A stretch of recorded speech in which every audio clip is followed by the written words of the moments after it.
Comment réussir à satisfaire les besoins de santé de ton aidé?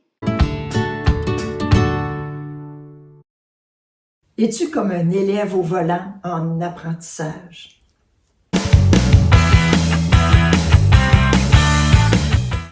Pris avec le volant, le miroir, les pédales. Faut penser à tout. Comme Nathalie, ma voisine, qui s'occupait de son père. Il est aujourd'hui décédé. Il souffrait de plusieurs problèmes de santé. Il y avait des complications liées à son âge avancé. En tant que proche aidante, elle a dû apprendre à fournir un soutien médical et émotionnel à son père. Nathalie en parle avec sérénité. Après l'écoute de cette vidéo, tu te sentiras plus solide à gérer les besoins d'un malade chronique. Mon nom est Céline Massicotte, je suis une enseignante à la retraite et une amie des proches aidants et des aînés. Allons au salon funéraire pour la rencontrer. Mes sympathies, Nathalie. Ah, merci. Tu vas être fatiguée, là, hein? Comment ça va, toi? Ah oui, ça va. Je te dis que la fin n'a pas été facile. Non, hein? Il y avait plein de rendez-vous médicaux, des traitements à suivre, puis une liste de médicaments à gérer, là. J'avais créé un système avec toutes les informations médicales, puis les rendez-vous planifiés. Je rentrais, moi, dans le bureau du médecin, là, hein, avec mon père, puis je posais mes questions pour savoir quoi faire pour lui. Ah oui, hein? C'est vrai que vous étiez souvent sortis. Ah, puis je voyais souvent le livreur là, de la pharmacie. Ah oui, il venait porter son pilulier. J'étais au courant des effets secondaires des médicaments pour ajuster les dosages aux besoins, là, tu sais. Est-ce qu'il a souffert malgré toute sa médication? Non. Ben, tant mieux. Non, pas autant qu'au point de vue moral. Je l'écoutais, il savait que j'étais là, puis je l'encourageais à me parler. Si tu savais comme on a eu une belle relation ensemble, il me faisait confiance. Puis moi aussi, j'ai raconté mes petites affaires. Qu'est-ce qu'il faisait toute la journée?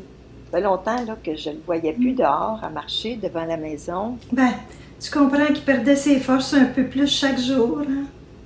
Mais depuis que je m'en occupe, que je m'en occupais, je m'arrangeais pour qu'il mange santé, qu'il bouge un peu chaque jour. Après les marches, ça a été des exercices assis, puis finalement, couché dans son lit. À qui tu dis bonjour? Ben, c'est mon groupe de soutien. Sont-tu fin d'être venus? Oh ben, puis toi aussi, voisine. Si t'avais pas été là, je sais pas comment j'aurais fait. Sûrement que j'aurais été au bout de mes forces. Hey, merci d'être venu m'aider, puis de rester pendant que j'allais voir mon groupe. Ça faisait tellement du bien de vider mon sac de frustration puis de rage. On le sait qu'on n'est pas tout seul dans la situation, mais de l'entendre, là, ça fait toute la différence. Tiens, on pourrait aller ensemble s'asseoir au bord de l'eau, comme je faisais pendant que tu étais avec lui. Je faisais le plein de silence, de beauté. Ah, merci encore. C'est rien, voyons. Tu aurais fait pareil pour moi. Tu veux-tu quelque chose à boire? Oh, non, merci, là.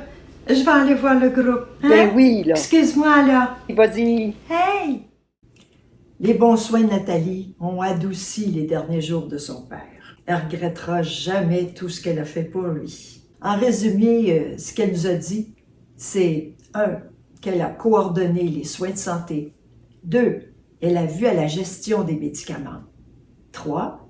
Elle a apporté du soutien dans les moments de vulnérabilité de son père. 4.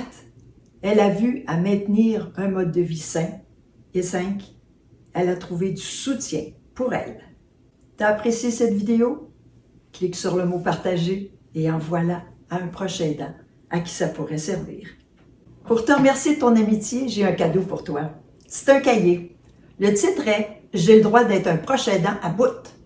Pour le télécharger, ouvre le descriptif et clique sur le lien en bleu. Maintenant qu'on se connaît, tu ne seras plus jamais seul. Bye! Bye.